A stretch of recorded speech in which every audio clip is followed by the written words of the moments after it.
يعني احنا ممكن نكون مش في 2026 حاسبين السنه غلط. حبكت. يعني اول ما السنه تبدا نحط خطط ونكتشف في اخرها ان احنا ما عملناش ليه.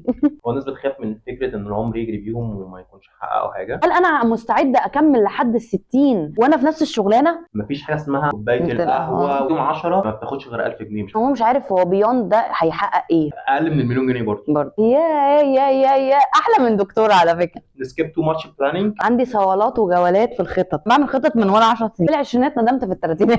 اوقف شغلي واروح اعمل مزرعه. بص انا مش جايه تاني. لما بتحطي هدف اول حاجه بتاخدي اكشن. انا ايه الحياه اللي انا عايزه اعيشها عشان لما اوصل 60 سنه ابقى راضي عن حياتي وما ندمش على العمر اللي ضاع. شغله ناجح جدا، حياته ناجحه جدا، بس هو مش مبسوط. بس هو مش مبسوط. اخر دكتور رحت له قال لي اعملي مديتيشن، عايزه اقول له طب ما تقول لي صلي. بنسبه كبيره بتبتدي من المظهر والبادي لانجوج بتاعك. ايه انطباعك الاول عني اول ما عرفتني؟ غالبا بيكون انطباع مختلف عن الحقيقه. ليه؟ ال10 نقط اللي اتكلمت فيهم تقريبا دول تركيبه كل حياتنا، خطوتين بالظبط ما بينك وما بين انت تبدا عاده جديده. سر تحقيق الاهداف الحقيقي. ماذا بعد؟ سمعت عن الوقت الشبحي؟